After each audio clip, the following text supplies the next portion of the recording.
رجب کا مہینہ ہے اور رجب کے مہینے میں بعض بہت غیر ضروری چیزیں جن کو بہت ضروری سمجھ لیا گیا ہے، جبکہ رسول اللہ صلی اللہ تعالی علیہ وسلم کی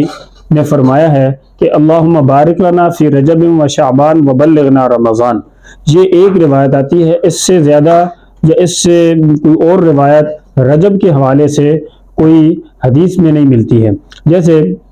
عام لوگ یہ سمجھتے ہیں کہ معراج شریف اس مہینے میں ہوئی ہے تو 27 رجب کا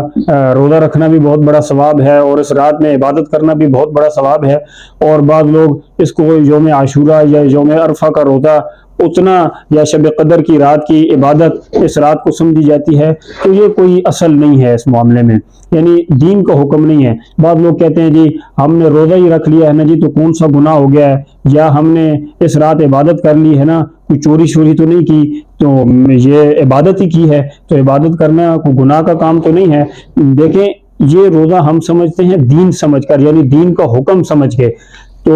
دین نام ہے اتباع کا، یعنی رسول اللہ صلی اللہ تعالی علیہ وسلم کی اتباع کرنا۔ تو اتباع کرنا یعنی اصل چیز کیا ہے؟ اصل چیز ہے رسول اللہ کا حکم ماننا، اللہ کا حکم ماننا۔ دیکھیں افطار میں کچھ نہیں رکھا، نماز میں کچھ نہیں رکھا، نماز ہم تب پڑھیں گے جب اللہ پاک کا حکم ہوگا، روزہ ہم تب رکھیں گے جب اللہ کا حکم ہوگا، اور جب اللہ رب العالمین کا حکم یہ نہیں ہے، رسول اللہ صلی اللہ تعالی علیہ وسلم نے اس رات میں مخصوص رات نہیں فرمایا کہ اس رات میں عبادت کرو تو بہت زیادہ ثواب ہے، یا اگلے دن صبح روزہ رکھو تو بہت بڑا ثواب ہے، تو اس کو پھر دین سمجھ لینا اور یہ خیال کرنا کہ اس رات کو بہت بڑا ثواب ہوگا، تو یہ بالکل ٹھیک نہیں ہے۔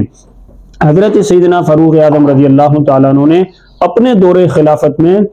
جب لوگوں کو دیکھا کہ اس دن کے کو لوگ روزہ رکھ رہے ہیں، تو حضرت فاروق اعظم رضی اللہ تعالیٰ عنہ نے باہر نکل کے یعنی مدینہ کے لوگوں کو زبردستی کی اور ان کو کھانے پر مجبور کیا کہ تم ابھی سے یہ باتیں یہ کام تم نے شروع کر دیے ہیں۔ تو اس زمانے میں یعنی حضرت فاروق اعظم رضی اللہ تعالیٰ عنہ کے زمانے میں تو دین ادھر سے ادھر تو ہو نہیں سکتا تھا، تو انہوں نے ایک ایک چیز کی حفاظت کی، یعنی جس کا حکم رسول اللہ صلی اللہ تعالی علیہ وسلم نے دیا ہے وہی دین ہے اور وہی اصل ہے، اور جس کا حکم نہیں دیا گیا، اب بات دیکھیں